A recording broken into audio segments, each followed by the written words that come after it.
الجبار في يوم ضيقات اسما فالأرواح المحفوظ وبصار أمه لا بغات كيف البصار يا سيدي يا سيدي يا سيدي واللي عجز معك معذور لصار ما صارت ليلتك وتزار لصرت مبرور من الذنب مغفور والله مدحت بمنزله وجنا الأشعار هذا الذي من دونه.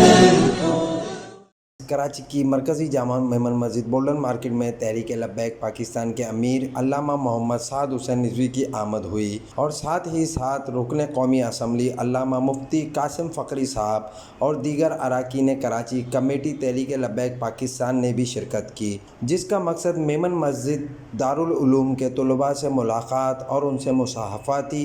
اس ملاقات میں سعد حسین رضوی نے طلباء سے دین حق اسلام کے بارے میں بات کرتے ہوئے اپنے خیالات کا بھی اظہار کیا۔ آپ نے تمام مسلمانوں کو دینی تعلیم جاری رکھنے کا پیغام دیا۔ بعد نماز عشاء سعد حسین رضوی نے تمام نمازیوں اور عقیدت رکھنے والوں سے میمن مسجد میں ہی ملاقات فرمائی اور مصافحہ بھی کیا۔ کیمرہ ٹیم کے ساتھ Fahim Yousuf Hamdani, CNBC city news, Karachi. اس ویڈیو کو لائک کریں، ہمارے چینل کو سبسکرائب کر بیل آئیکن ضرور پریس کریں ہماری نیو ویڈیو سب سے پہلے دیکھنے کے لیے۔